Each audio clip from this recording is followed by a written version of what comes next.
Olá pessoal, sejam todos muito bem-vindos ao nosso programa Agora Goiás aqui pela TV Assembleia. Olha, o programa dessa sexta-feira está recheado de informações importantes para você. Nós vamos falar do ProBem, esse programa que atende universitários e garante, a formação dessas pessoas que não têm condições de pagar, por exemplo, uma universidade particular.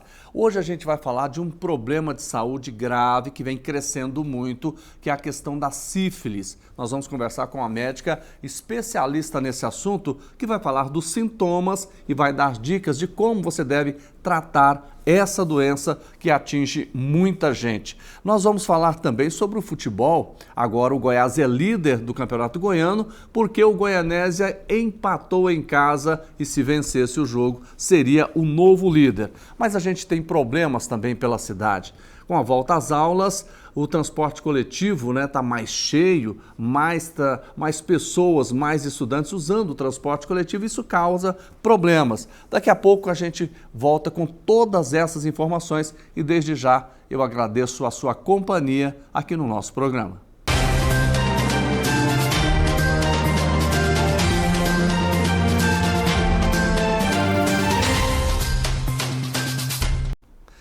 Vamos falar das voltas às aulas, ou seja, as aulas começaram e aí o que acontece? O número de usuários no transporte coletivo normalmente aumenta e gera reclamações. Por isso, a repórter Jaque Moura e o Rodrigo Oliveira trazem os detalhes desse começo de ano com o transporte coletivo e a volta às aulas.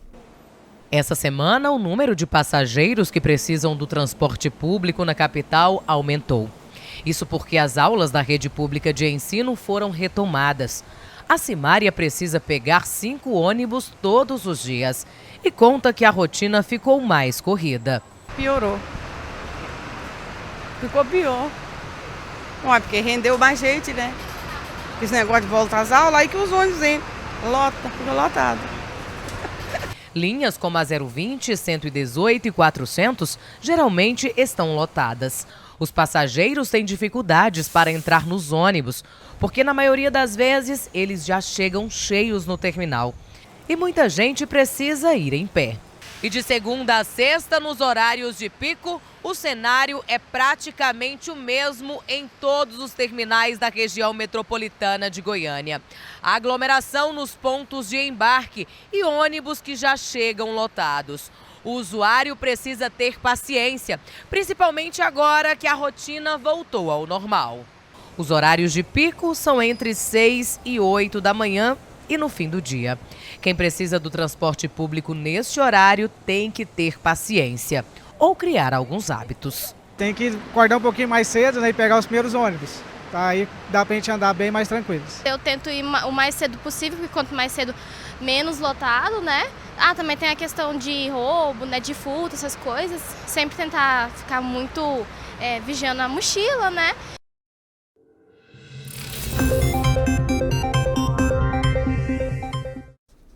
Bom, antes da entrevista, a gente vai fazer uma resposta. Vamos colocar a nota retorno da CMTC, que diz que está acompanhando essa demanda diariamente nas linhas da rede metropolitana de transportes coletivos. De acordo com a necessidade, está acrescentando viagens, em especial nas linhas 020, que é do terminal Garavelo, também ao terminal da Praça da Bíblia, a linha 118 do eixo Anhanguera, rodovia GO 070, ali na saída para Inhumas, no terminal da Praça A, e a linha 400 circular, que é a via Independência, tá certo? Qualquer reclamação que você tiver, ou mesmo sugestão, você pode ligar na ouvidoria da CMTC. O telefone é 62 99943 1620 para que sejam tomadas todas as devidas providências em relação ao transporte coletivo.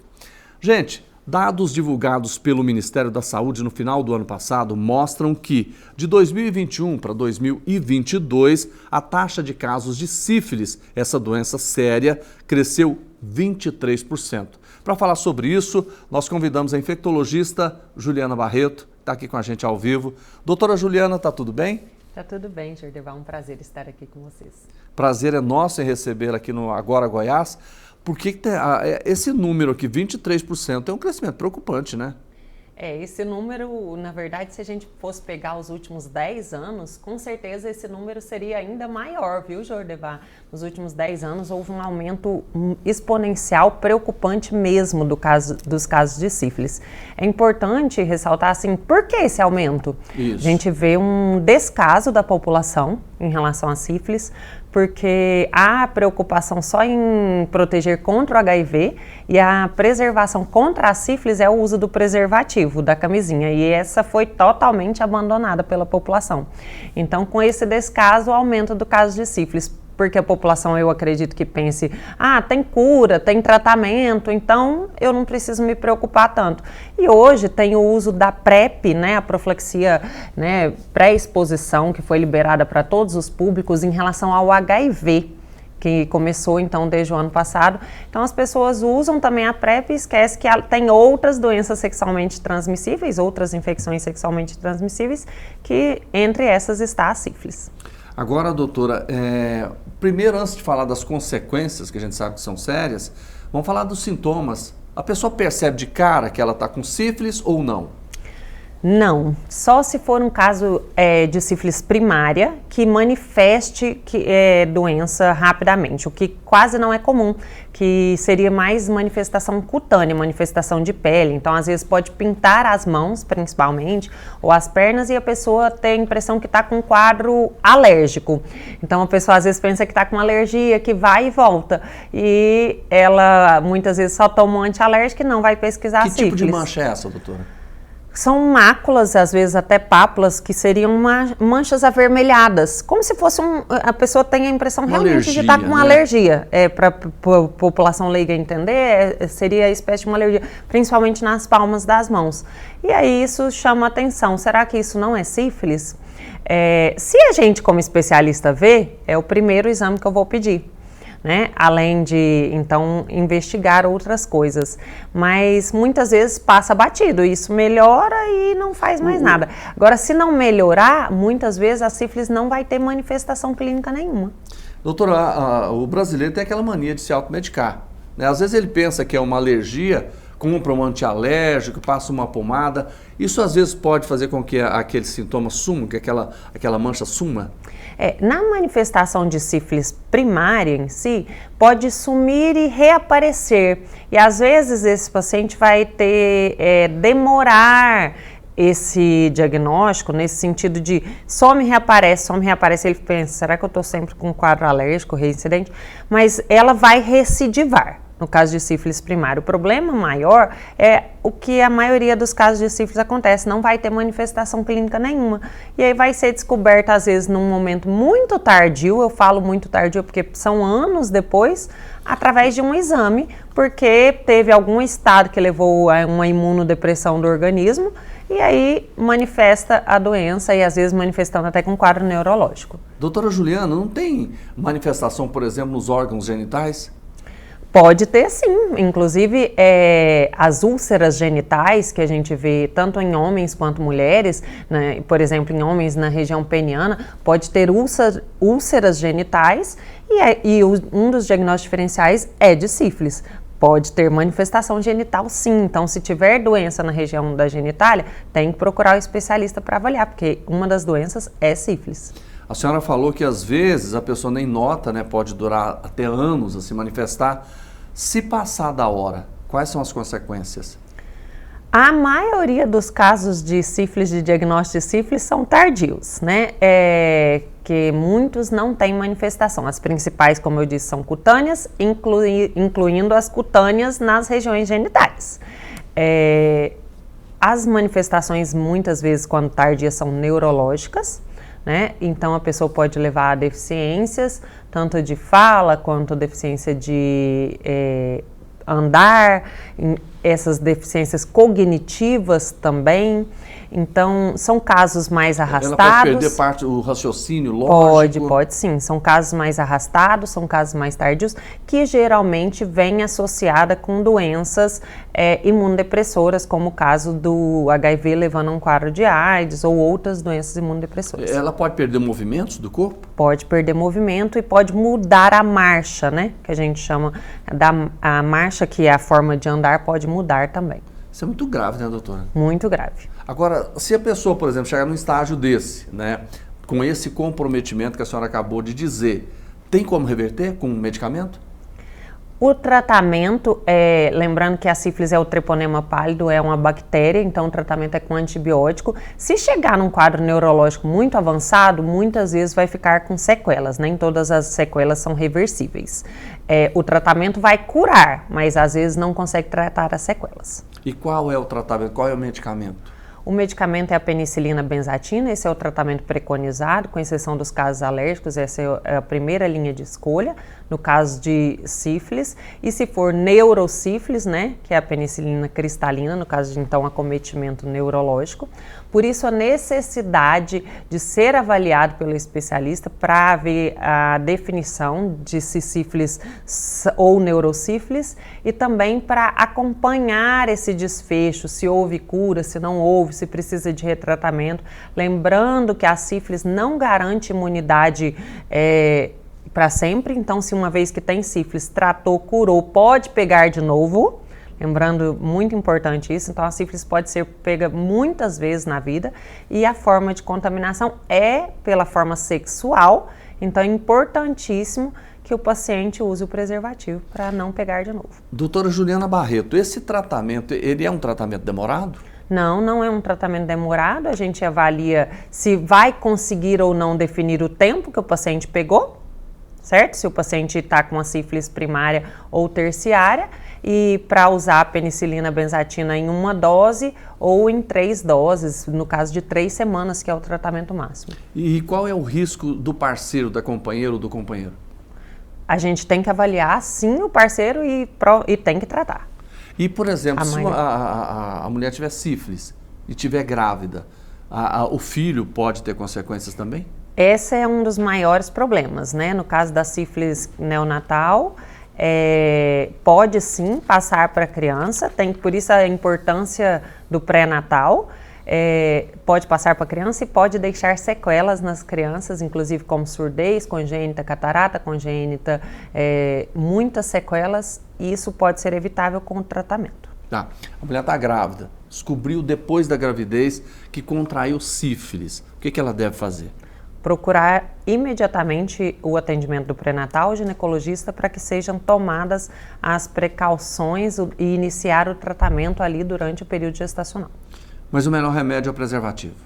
O melhor remédio é o preservativo, o melhor remédio é não pegar.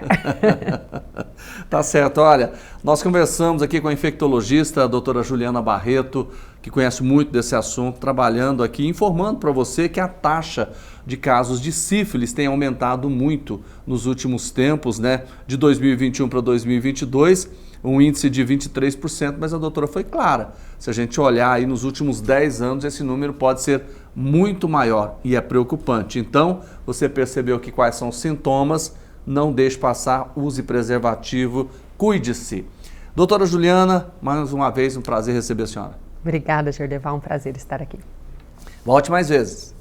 Vamos tratar de outros assuntos. Gente, agora a gente vai falar de um programa muito especial que é o ProBem. Esse programa chamado Programa Universitário do Bem, ele continua mudando a vida de muitas pessoas, de muitos estudantes aqui de Goiás, que sem incentivo, por exemplo, não conseguiriam, por exemplo, cursar ou terminar os seus estudos. Este ano, cerca de 4.000 novas bolsas serão oferecidas. Você vai ver os detalhes agora na reportagem da Brunelli Portela com imagens do Dione Maciel. Sayonara forma este ano no curso de Medicina, mas o caminho até aqui não foi nada fácil. No final de 2014 eu prestei o vestibular, em 2015 eu iniciei o curso.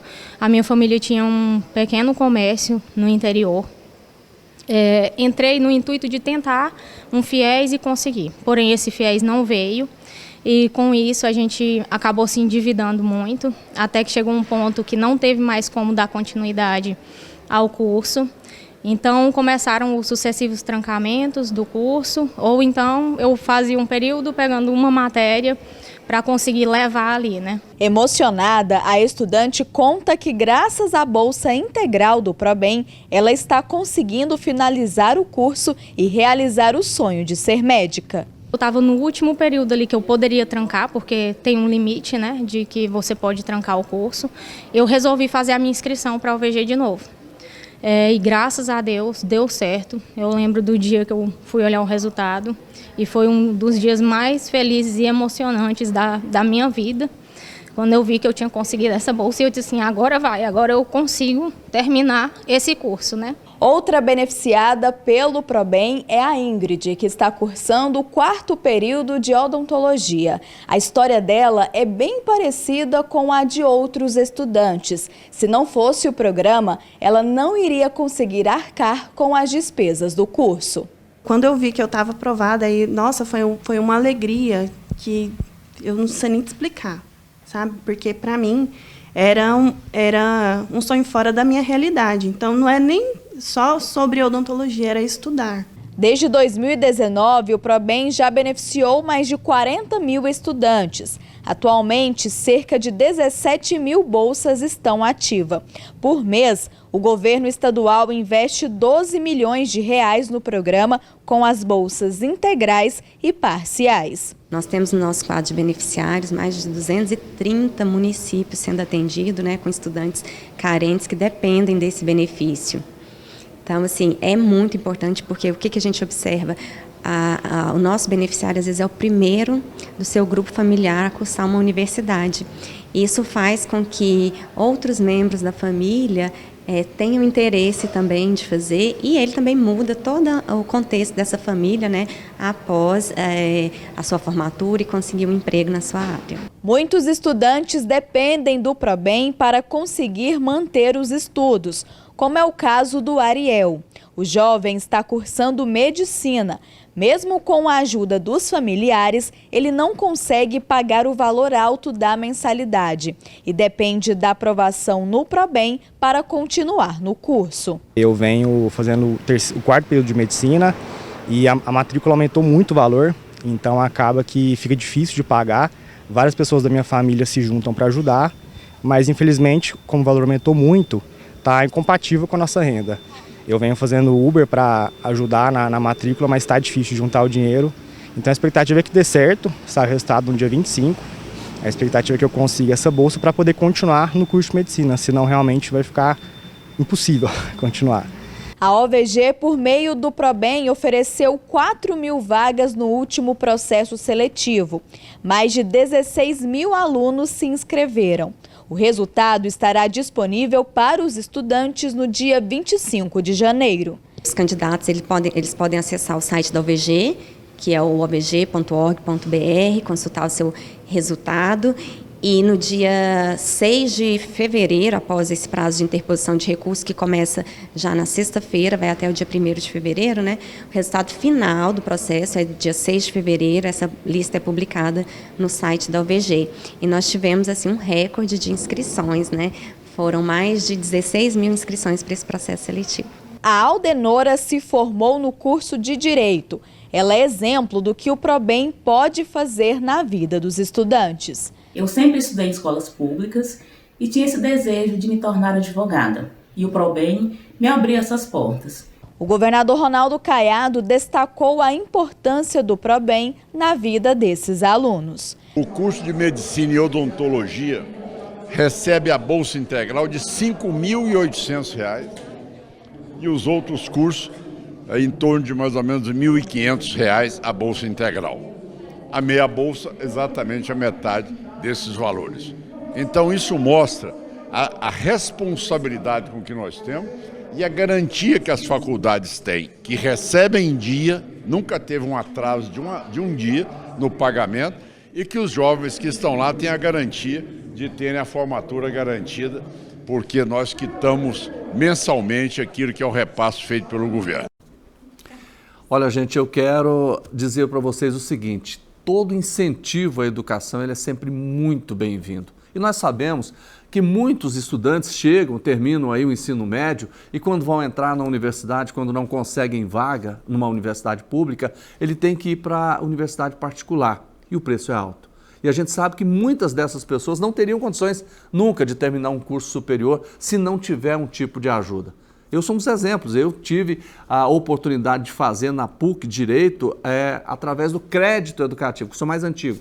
Crédito educativo, porque eu fiz jornalismo na Universidade Federal de Goiás e, ao mesmo tempo, eu cursei Direito, utilizando o crédito educativo. Se não fosse, talvez eu não estaria formado como bacharel em Direito. E a gente sabe que essas pessoas aí serão 4 mil beneficiadas este ano, mas a gente sabe que tem milhares aí ao longo dos últimos tempos também que receberam esse apoio. Parabéns, e que a cada ano a gente possa ampliar o número de estudantes beneficiados com essa bolsa que é o ProBem. Parabéns, isso é muito importante. Agora a gente está falando em estudante, vamos falar naquele estudante que ainda não chegou na universidade, que está ali naquela fase da adolescência, não é? Como é que você fala que é o adolescente? Aborrecente? Ele fala que dá muito problema? Será? Vamos avaliar com quem entende do assunto o amadurecimento e a transição para a vida adulta. Nós estamos recebendo aqui para falar desse assunto a psicóloga e neuropsicóloga também, Aparecida Tavares. Tudo bem, Aparecida? Tudo bem, prazer enorme estar nessa casa e poder contribuir um pouquinho nessa discussão tão gostosa, adolescer. Você tem filhos? Tenho filhos, tenho 2 netas, um casalzinho, neto do coração. Esses meninos seus, na adolescência, deram trabalho? Olha, um pouquinho, viu? Bom, se deram trabalho, eu quero saber exatamente o que é a adolescência. Por que esse menino, essa criança, quando chega na adolescência, às vezes ele muda muito? Tá, muda muito porque nós temos aí a puberdade que está chegando, né? São mudanças fisiológicas, de maturação também cerebral. E, além disso, a gente tem as mudanças que são cognitivas, as mudanças no humor. E aí a gente diz que tem em casa talvez um rebelde. E é um rebelde? Olha, depende do que a gente entende por rebeldia, né? Se eu entendo por rebeldia aquele que me desobedece, aquele que não quer cumprir regras, pode ser que sim. E se ele chegar e não vou cumprir regras, às vezes desobedece, aí o pai começa a desesperar. O que o pai e a mãe têm que fazer? Tá. Acho que é importante a gente entender como é que como que essa família funciona. Existe um diálogo ali. Quais são os sistemas de punição que a gente utiliza, né? Eu tenho regras bem estabelecidas ou a coisa é muito solta? Quer dizer, os papéis estão bem definidos? Quem que é esse pai? Quem que é essa mãe? Ou o contrário, né? Porque hoje a gente tem diferentes formas de formação familiar. E aí, quem que é este responsável e como ele ou ela exerce o seu papel? E a gente vai entender que isso vai influenciar muito na forma de ser e estar no mundo desse adolescente, dessa adolescente. É claro que a busca pela autonomia faz com que esse adolescente, ele busque lá fora a sua forma de ser, o seu pertencimento, né? E aí a busca pela autonomia é a descoberta de que ele também pode dizer não.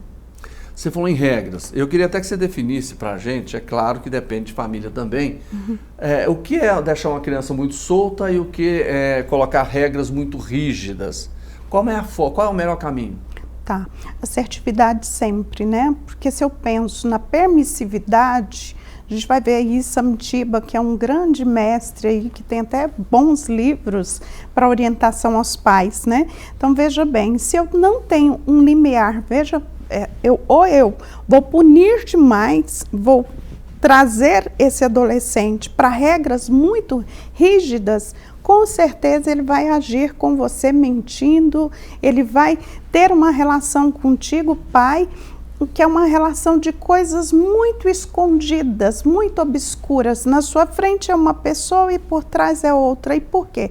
Pelo medo de ser rechaçado, de ser punido. E se a gente vai para a permissividade, o que eu crio ali? Um pequeno tirano dentro de casa, né? Quer dizer, não tem lei, não tem regra. E como que eu vou para a sociedade com essas duas dimensões? Eu já vi coisas absurdas, inclusive com programas, né, que mostram essa realidade de crianças que mandam na mãe, bate na mãe, aquelas coisas mais loucas, absurdas, né? A que ponto por que chega num ponto desse? Tá, porque nós somos frutos de uma geração que tivemos muitas regras, coisas muito estabelecidas. Na nossa época não existia, por exemplo, o Conselho Tutelar com as leis tão bem colocadas, né? Nós temos aí o Estatuto da Criança e do Adolescente, quer dizer, se eu for olhar para trás na minha história de vida, muitas vezes, talvez, meus pais poderiam ser chamados ao Conselho Tutelar pela maneira de cuidar. E aí a nossa geração vem olhando para os filhos e dizendo, os meus filhos não serão criados dessa forma. E aí são os riscos, né, que a gente corre de caminhar para um limiar muito permissivo e que não funciona. Vamos falar do celular? Vamos. Eu acho que esse é um dos grandes desafios, né? Porque hoje, meninos, crianças, né? Às vezes 4, 5 anos, às vezes até menos, né? Já estão utilizando o celular. Menino com 5 anos domina o celular muito melhor do que eu, né? E os pais deixam. E assim, às vezes, você pega uma criança, 6, 7 anos de idade, que ele fica mais de 10 horas com o celular na mão. Sim. E deixam por quê? Eu acho que é importante a gente pensar, por que esse responsável, essa responsável, já está inserindo tão cedo um aparelho a um bebê? Não vamos longe, não. Os bebês, né, ali, poucos meses, já estão lá dominando. Aí você vai ver a netinha, né? Tá lá. Ai, mas o que é isso? Porque a gente está perdendo algo que é tão gostoso, que é a nossa relação humana, Jordevar. Sabe, de poder sentar, de poder brincar. Eu brinquei muito, acho que você também brincou, muito. Né? Não tinha celular na minha época. Não tinha. E aí eu não estou dizendo que o celular é um problema. Eu estou dizendo que o que nós estamos fazendo com esses instrumentos de tecnologia está sendo um grande problema e um grave problema. A gente acaba dizendo, olha, o celular não é um problema de criança, ele é um problema nosso. Porque eu sinto uma dificuldade, eu fico irritado quando você, mesmo em casa, você está com uma conversa, de repente a conversa boa é interrompida para ver deixa eu ver se tem uma mensagem aqui no WhatsApp, vou ver o que surgiu no Instagram, interrompe, você perde aquela conversa gostosa, né, que teria uma sequência normal se não tivesse o celular do lado. Sim, e como isso vai afetar o desenvolvimento, né, essa maturação neurológica também dessa criança. Afeta no adolescente? Com certeza. Por quê? Tá? O pensamento acelerado, né, a memória. Veja bem, nós não temos tempo para armazenar memórias de longo prazo. É tudo muito rápido. E aí eu não passo pela experiência, né? Eu fico só nessa vivência frenética. É por isso, talvez, Aparecida, eu queria saber de você. Às vezes a gente conversa com uma pessoa de 18 anos, aí a gente cita uma coisa que aconteceu com 7 anos, por exemplo, ela não lembra. Eu lembro de coisas de 3 anos. Sim, porque não fez o quê? Memória, gente. Nós precisamos fazer memória. E fazer memória a gente faz quando a gente está experienciando, estamos vivenciando isso. E é interessante que esse fenômeno ele está perdurando para além dos 24 anos, que é aquilo estabelecido pela OMS, né? Quer dizer, adolescência até por volta dos 24. E a gente está tendo uma extensão dessa adolescência. Quer dizer, nós temos pessoas dentro de casa aos 30 anos. E o futuro disso, qual é o resultado? Acredito que é o caos. Que caos é esse? Tá, vamos começar, por exemplo, por aquele jovem, aquela jovem aos seus 25, 30, que ainda não se definiu como profissional, não se definiu como um agente também de mudança, de formação, né, para uma sociedade melhor. É como se as pessoas estivessem automatizadas. É aquele que nem trabalha nem estuda. Nem trabalha e nem estuda. Né? Fica ali, vamos dizer o que os pais de hoje dizem, né? Enfurnados nos quartos. Né? E dali só saem, se brincar, mandam mensagem, o almoço está pronto. Entende? Não e nem colaboram. Com a família. Entende? Então, assim, o que está acontecendo, que eu acho que é uma discussão muito mais filosófica também, sociológica, de tudo isso, né? Estamos adoecidos. É uma patologia social. Lamentável. Conversamos com a psicóloga e neuropsicóloga Aparecida Tavares, mais uma vez aqui no nosso programa. A gente agradece muito pela aula, né, que ela nos deu aqui e também pelos alertas feitos que nós todos precisamos realmente estar atentos a tudo isso que acontece, não só em relação ao adolescente, mas também a nós adultos. Muito obrigado. Obrigada. Aperte o botãozinho do coração e venha viver a vida real. Aproveitar, hoje é sexta-feira, vamos passar o final de semana com a família? Isso, Tá grande bom. abraço. Tá certo, gente. Olha, obrigado pela sua companhia. A gente sempre faz entrevistas, daqui a pouco tem futebol, mas a gente vai falar agora de um problema sério. Vamos falar da questão ambiental. Esgoto em córrego, um duto que descarta água turva e com mau cheiro, vem incomodando muito mesmo, vários moradores aqui da cidade de Goiânia. E nós vamos ver essa reportagem agora fazendo essa denúncia e a gente já cobra providências. Água limpa e transparente. É assim que se encontra a margem de um lado do córrego Água Branca. Já do outro lado, a história é bem diferente. O morador reclama que há meses a situação está assim. Quando chegamos mais perto, conseguimos ver o tubo do outro lado do córrego. Ali é despejada toda essa água poluída. O professor de Geografia, Márcio Manuel, entrou em contato com a TV Brasil Central para explicar o problema. Não dá para cravar que isso aqui é esgoto. Parece que é. Pela cor, pelo odor, pela turbidez, parece ser assim. Agora, não dá para cravar que seja. Então, o objetivo é o quê? O objetivo da matéria é identificar de onde veio, há quanto tempo está assim. A água, essa água que está chegando aqui no Água Branca, vai para o Meia Ponte. No Meia Ponte tem muito mais peixe. Será que essa água ela pode matar os peixes? Márcio pede aos órgãos ambientais para que esclareçam de onde vem a água com aparência de esgoto. Eu sugiro que um órgão ambiental venha aqui e colete essa água e vê que tipo de impureza que há nela e que tipo de problema que pode trazer para a fauna e para a flora aqui do local. Gente, a Universidade Estadual de Goiás é um importante instrumento para a formação superior da população goiana. Todo o trabalho, claro, demanda gastos e aqui na Lego, o deputado Antônio Gomide tem se destacado no direcionamento de verbas para essa instituição. Vamos ver. Antônio Gomide é considerado campeão em emendas parlamentares destinadas à Universidade Estadual de Goiás, UEG. A instituição desempenha um papel crucial no desenvolvimento educacional de mais de 12 mil alunos, abrindo oportunidades de formação acadêmica e profissional. A universidade é um patrimônio de Goiás, nós temos aí mais de 22 anos de existência da universidade.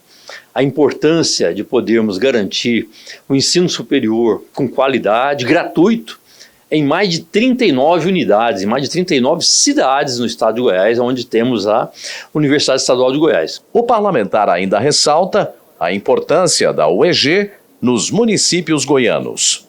Então nós precisamos, obviamente, garantir na universidade qualidade de ensino, obviamente com bons professores que demandam salários adequados e autonomia financeira. Nós podemos garantir o salário dos professores colocando no orçamento do Estado, cada vez mais a situação, por exemplo, nesse ano de 2024, nós carimbamos 50 milhões de reais a mais do que tinha em 2023. Já foi uma vitória. Essa é um trabalho, é uma pauta que nós sempre estamos colocando na tribuna, fazendo a defesa da UEG, porque ela envolve todo o Estado, envolve muitos professores, envolve o ensino superior, como diz, gratuito e de qualidade no Estado.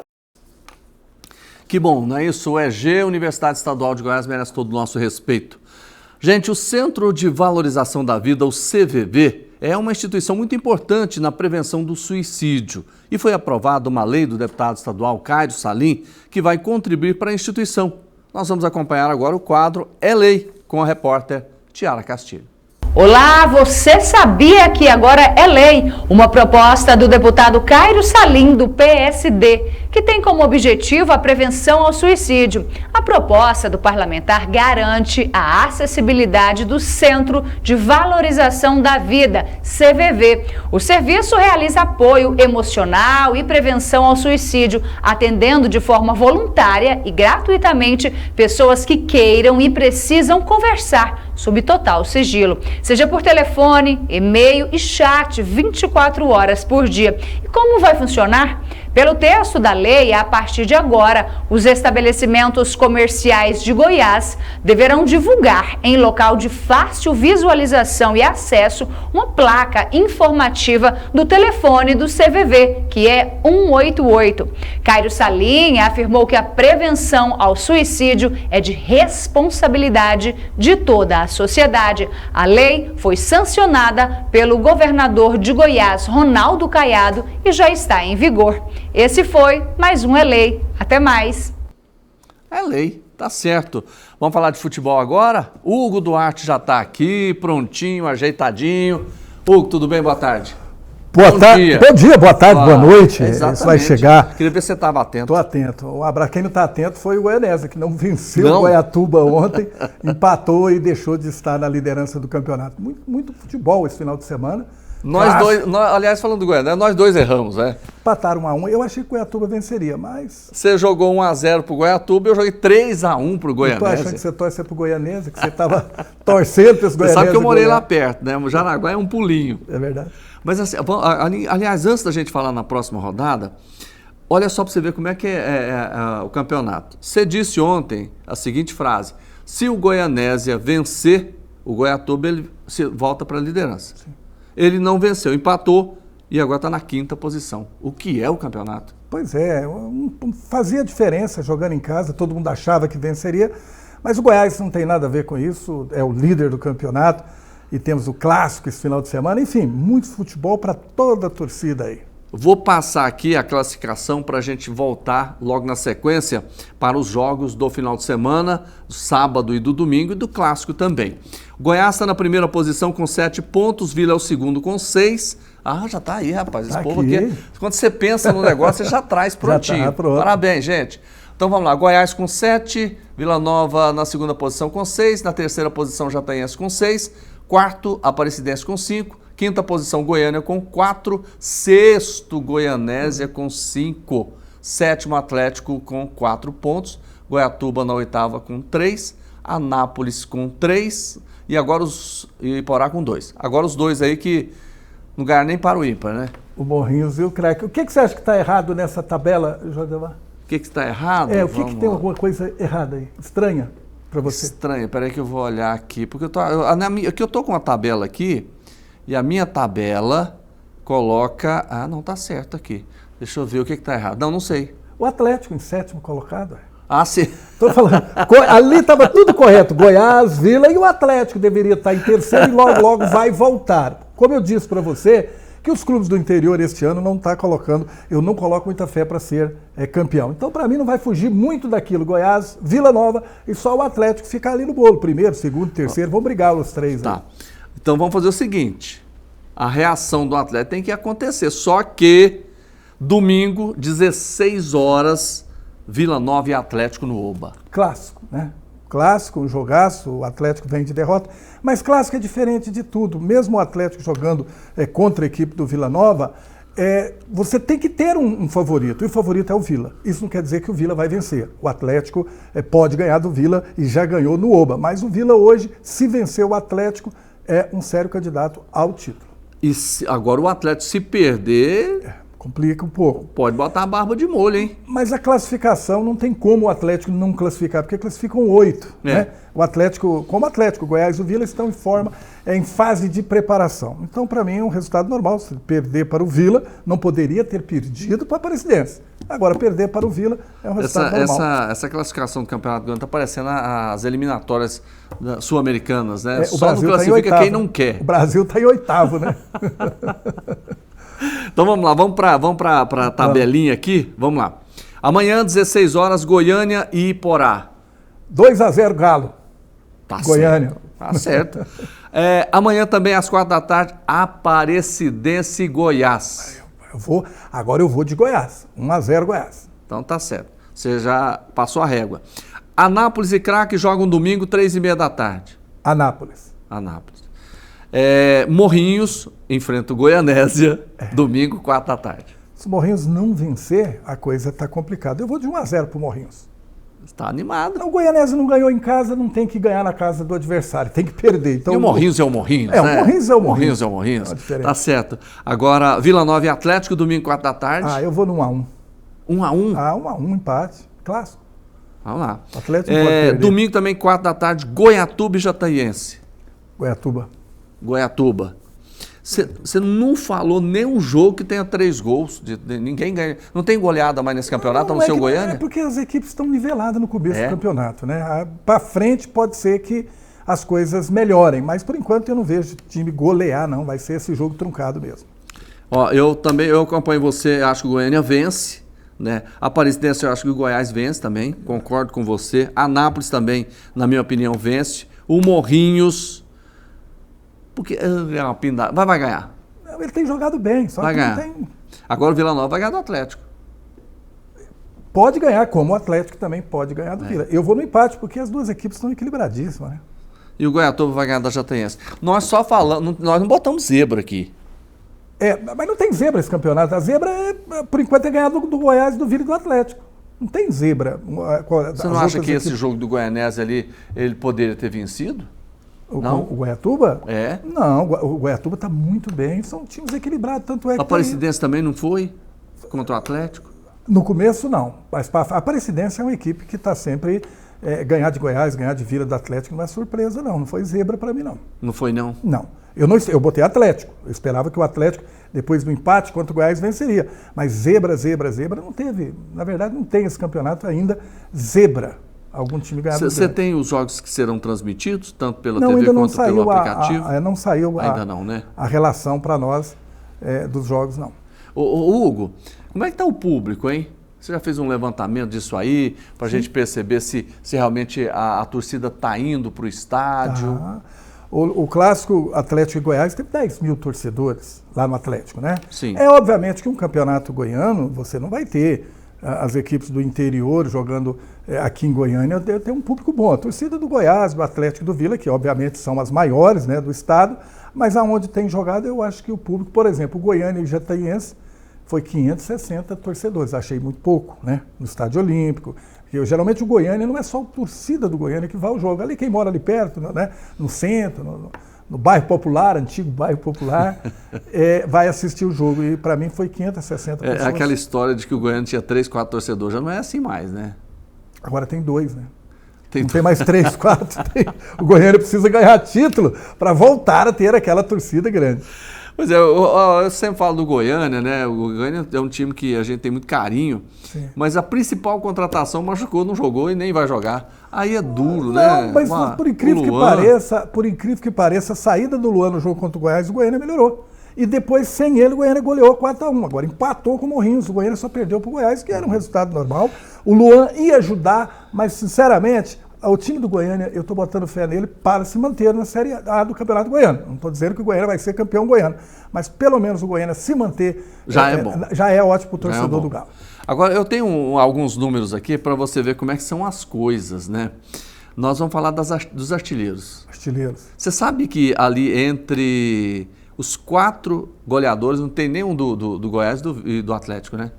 Não. Vamos lá, quer ver? Alan de Souza, do Iporá, tem 2 gols. Do campeonato, Alan de Souza. O Rafael Luz, da Aparecidense, tem 2 gols. O Wesley, da Jataiense, 2 gols. O Alan, da Aparecidense, 1 gol.